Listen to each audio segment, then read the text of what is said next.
ओम शांति। 14 नवंबर 2023 के बाबा के महावाक्य। मीठे बच्चे, मनुष्य को देवता बनाने की सर्विस में विघ्न जरूर पड़ेंगे। तुम्हें तकलीफ सहन करके भी इस सर्विस पर तत्पर रहना है, रहमदिल बनना है। प्रश्न, जिसे अंतिम जन्म की स्मृति रहती है उसकी निशानी क्या होगी? उत्तर, उनके बुद्धि में रहेगा कि अब इस दुनिया में दूसरा जन्म हमें नहीं लेना है और ना तो दूसरों को जन्म देना है। यह पाप आत्माओं की दुनिया है, इसकी वृद्धि अब नहीं चाहिए, इसे विनाश होना है। हम इन पुराने वस्त्रों को उतार अपने घर जाएंगे। अब नाटक पूरा हुआ। गीत, नई उम्र की कलियां। ओम शांति। बाप बैठ बच्चों को समझाते हैं कि तुम बच्चों को हरेक की ज्योति जगानी है।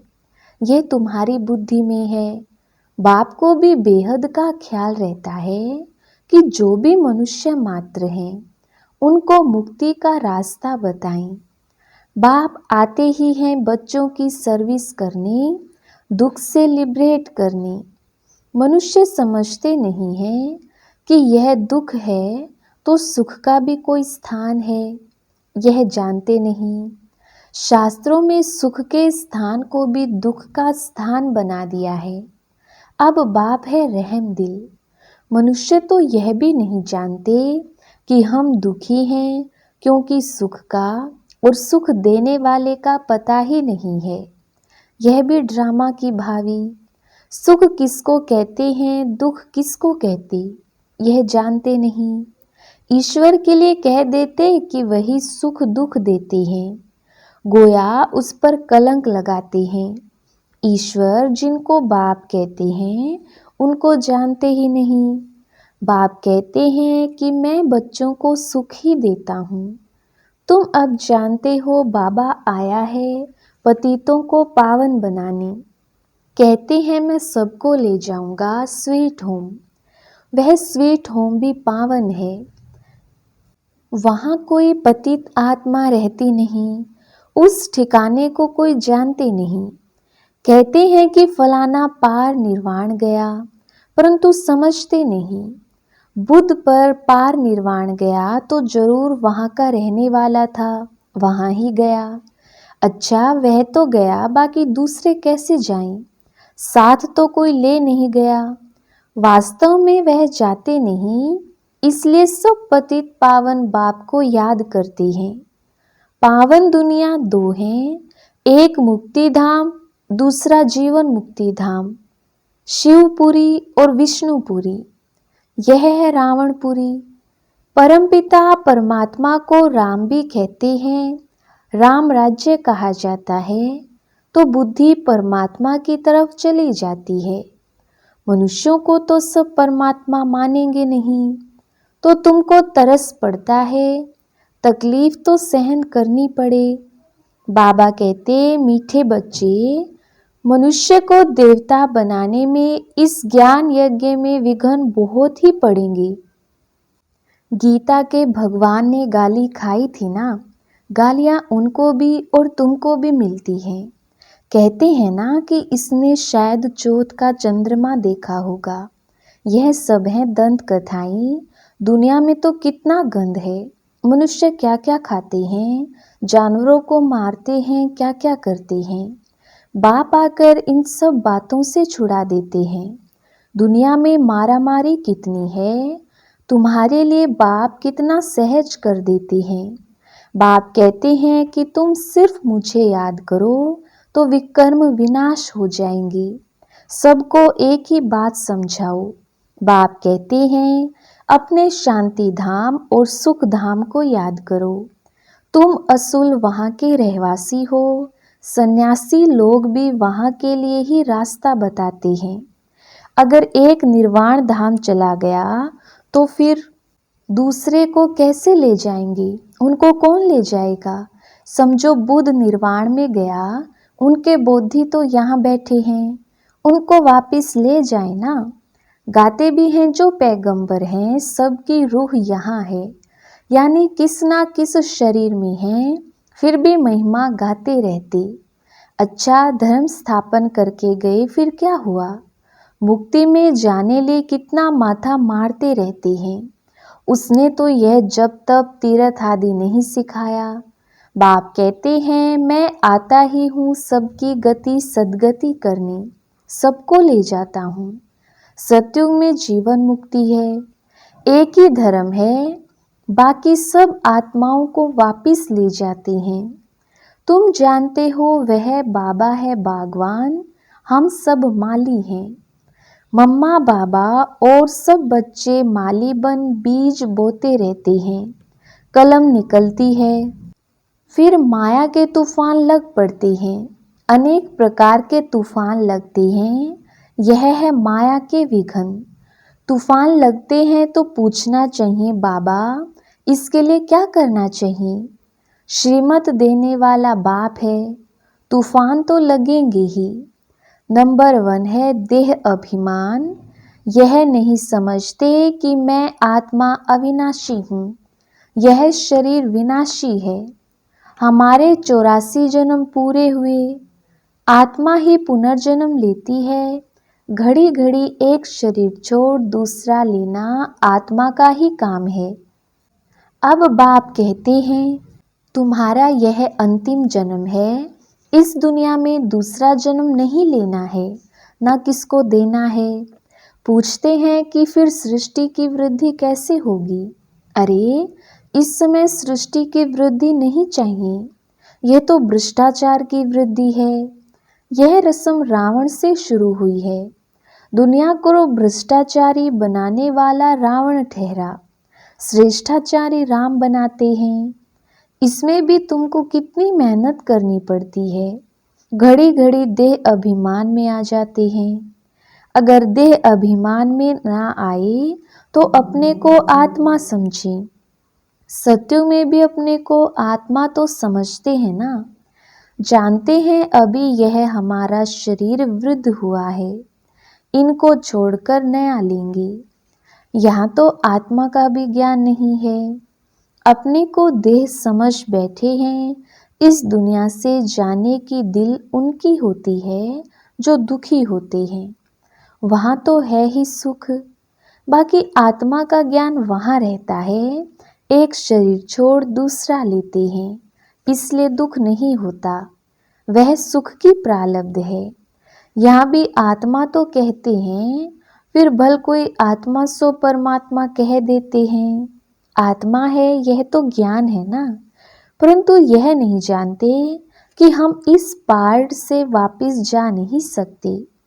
एक शरीर छोड़ फिर दूसरा लेना जरूर है। पुनर्जन्म तो सब मानेंगे, कर्म तो सब कूटते हैं ना। माया के राज्य में कर्म विकर्म ही बनते हैं, तो कर्म कूटते रहते हैं। वहाँ ऐसे कर्म नहीं जो कूटने पड़े। अब तुम समझते हो कि वापिस जाना है, विनाश होना ही है। बॉम्ब्स की ट्रायल भी ले रही हैं, गुस्से में आकर फिर ठोक देंगे। यह पावरफुल बॉम्ब्स हैं। गायन भी है यूरोप वासी यादव।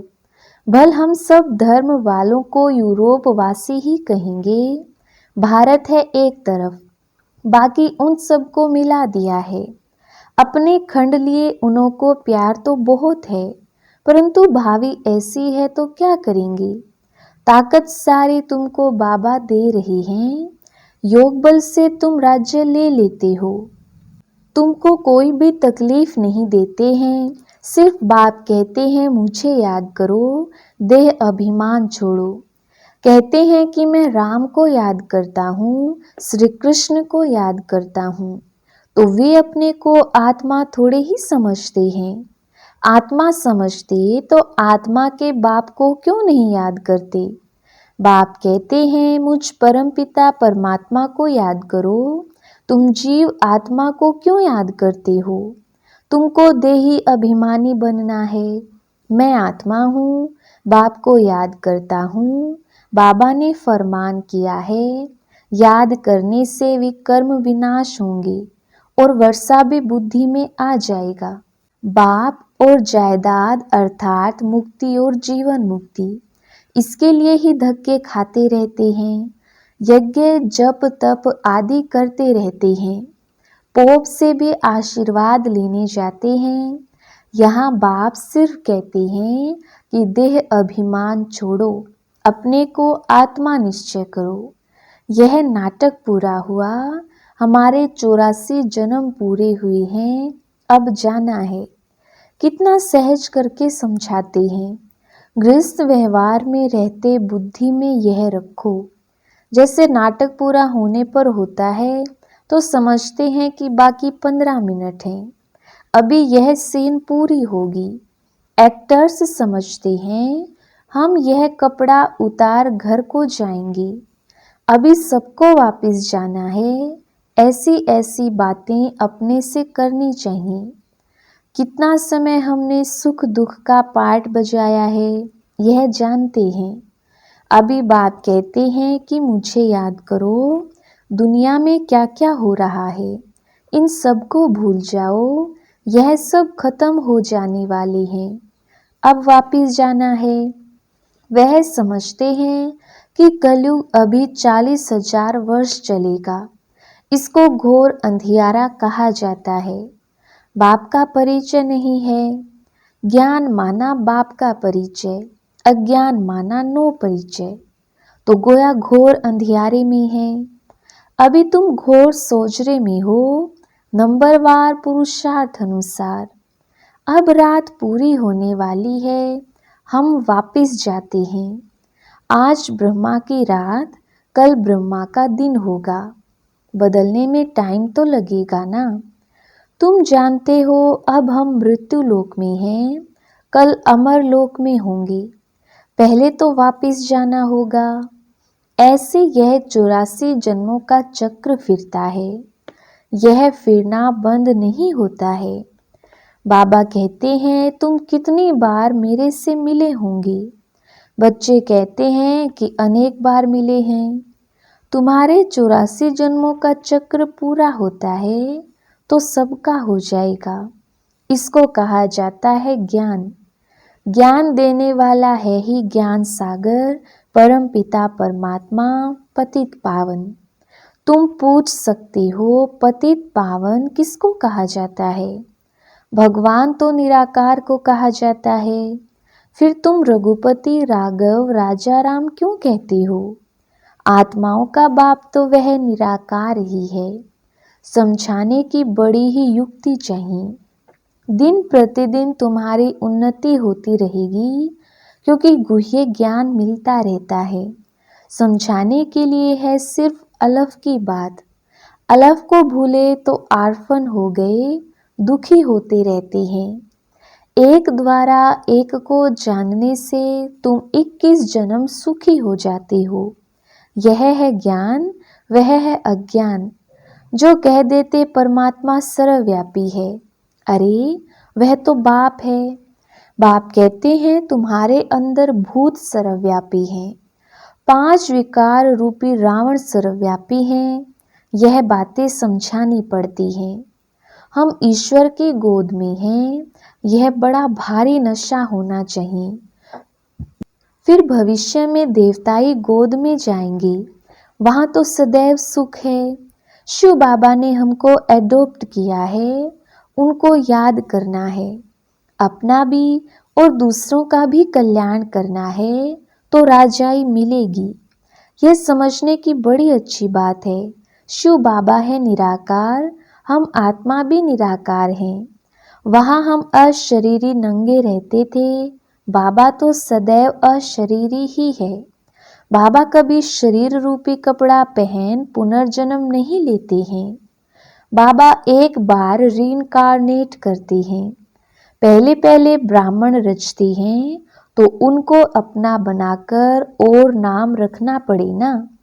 ब्रह्मा नहीं तो ब्राह्मण कहाँ से आए? तो यह वही है जिसने पूरे 84 जन्म लिए हैं। गोरा जो फिर सावरा बना है, सुंदर से श्याम, श्याम से सुंदर बनता है। भारत का भी हम श्याम सुंदर नाम रख सकते हैं। भारत को ही श्याम, भारत को ही गोल्डन एज सुंदर कहते हैं। भारत ही काम चिता पर बैठ काला बनता है, भारत ही ज्ञान चिता पर बैठ गोरा बनता है। भारत से ही माथा मारना पड़ता है। भारतवासी फिर और धर्मों में कन्वर्ट हो गए हैं। यूरोपियन और इंडियन में फ़र्क नहीं दिखाई पड़ता है। वहाँ जाकर शादी करते हैं तो फिर क्रिश्चियन कहलाने लग पड़ते हैं। उनके बच्चे आदि भी उसी फीचर्स के होते हैं। अफ्रीका में भी शादी कर लेते हैं। अब बाबा विशाल बुद्धि देते हैं चक्र को समझने की। यह भी लिखा हुआ है, विनाश काले विपरीत बुद्धि। यादवों और कौरवों ने प्रीत नहीं रखी, जिन्होंने प्रीत रखी उनकी विजय हुई। विपरीत बुद्धि कहा जाता है दुश्मन को। बाप कहते हैं इस समय सब एक दो के दुश्मन हैं। बाप को ही सर्वव्यापी कह गाली देते हैं, या तो फिर कह देते जन्म मरण रहित है। उनको कोई भी नाम रूप नहीं है।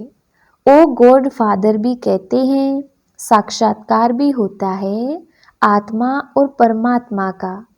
उसमें और परमात्मा में फर्क नहीं रहता।